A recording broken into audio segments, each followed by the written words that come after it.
त्यागाच्या पोटी त्यांना दिलेलं वचन पूर्ण करण्यासाठी अयोध्येत भव्य दिव्य आपल्या अस्मितेचं प्रभू श्री रामलल्लाजींचं मंदिर हे बांधून दाखवलं।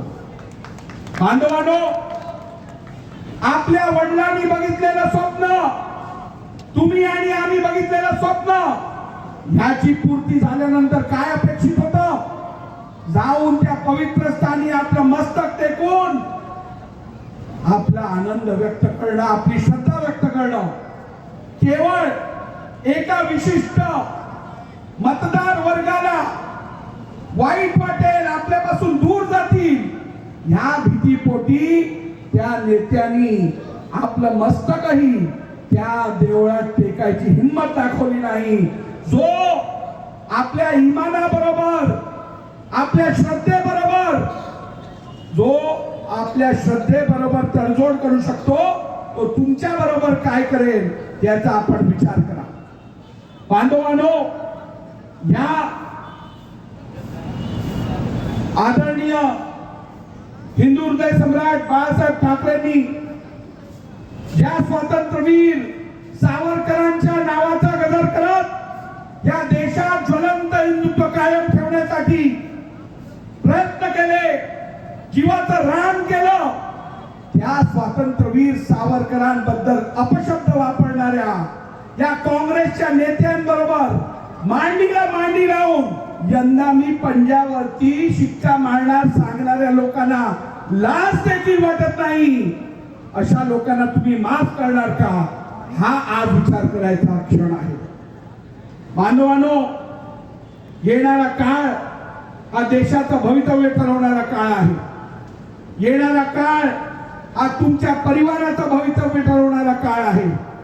या देशाने जी अभूतपूर्व प्रगती केली आहे, आज हा देश जगातली 5वी सर्वात मोठी अर्थव्यवस्था म्हणून तुमच्या आमच्या समोर उभारलेला आहे।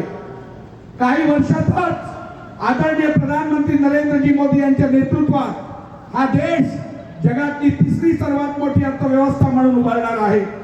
$5 ट्रिलियन इकॉनॉमी बनणार आहे। आपल्याला नोकरी, रोजगार, आपल्या हाताला काम, आपल्या मुलांची प्रगती, विदेशात आपल्याला मिळणारा सन्मान, हे सगळं प्राप्त होत आहे सक्षम नेतृत्वामुळे। आपल्याला जर का सक्षम नेतृत्व हवं असेल तर आपल्या समोर आज एक पर्याय आहे, नरेंद्र मोदी, नरेंद्र मोदी, नरेंद्र मोदी। आणि म्हणूनच नरेंद्र मोदीजींचे हात बळकट करण्यासाठी दक्षिण मुंबईतून यामिनी जाधव यांचा विजय हा आपल्याला निश्चित करायचा आहे। आपल्या मनात, गुलाब्यात वासियांच्या मनात कुठचाही संदेह असू नये। माझा पूर्ण पाठिंबा आणि माझं पूर्ण समर्थन हे महायुतीच्या उमेदवार यामिनीताई जाधव यांना आहे। येणाऱ्या 20 तारखेला माझ्या सोबत मोठ्या गतीने आपण आपापल्या पोलिंग स्टेशन वरती जाऊन धनुष्य बाणाच्या समोरचं बटन दाबून यामिनीताई जाधव यांना बहुमताने निवडून आणायचं आहे। आणि 4 जूनला गुलाल उधळण्यासाठी गुलाबापासून फाळकळ्यापर्यंत आपण नाचत गाजत एकत्र जाऊ, एवढंच वचन देतो।